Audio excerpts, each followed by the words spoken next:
done enough to survive, or is Truss's departure from Downing Street now a question of when, not if? Here to chew through all of these big questions is Edwina Currie, former Conservative Minister. Thank you so much and good morning.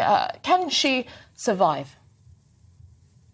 Oh, no, of course she can't survive.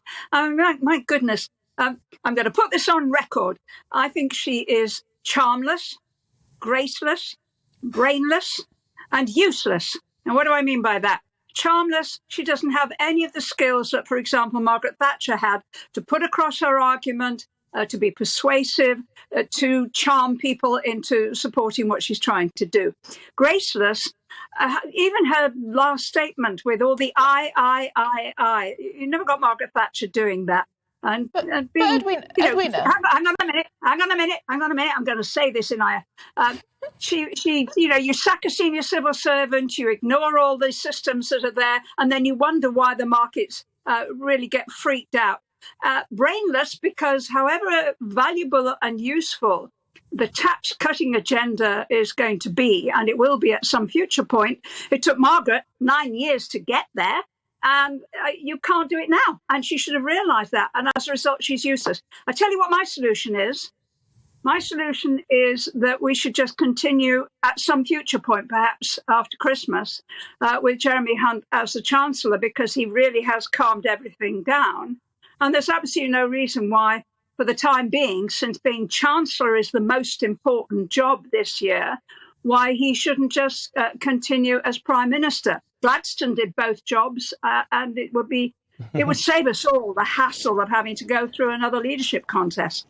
Gladstone did do both jobs, as did Pitt the Younger for 20 years. Although back then in the 1790s, Chancellor was a much more junior position, and indeed the position of Prime Minister was called, as it still is technically called today, First Lord of the Treasury. Technically, the Prime Minister is the person in charge of the purse strings. But, I mean, how realistic is it? Jeremy Hunt was the person who came last in the last leadership contest. Rishi Sunak, who's also mooted, was profoundly rejected by the Conservative membership. When it comes to finding a unity candidate, isn't the problem here the same problem that kept Boris Johnson potentially in his job for a lot longer than people expected, which is there is simply no one who can unite the Conservative Party?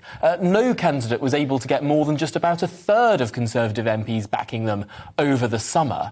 And there's no one who really inspires the membership of the Conservative Party or indeed the parliamentarians of the Conservative Party. Oh, I love you, Tom. You know your history. At least you know your 18th and 19th centuries. Well done, 100% there. But I'm not sure you really know how the practical side of the Conservative Party works. And we have to bear in mind the impact that all of this makes on international business, international markets. I think it's dawned on everybody in recent weeks that if interest rates go up, it's not just mortgages that go up. It's also a dramatic effect on all our pensions. And bear in mind, most paying members of the Conservative Party are older people.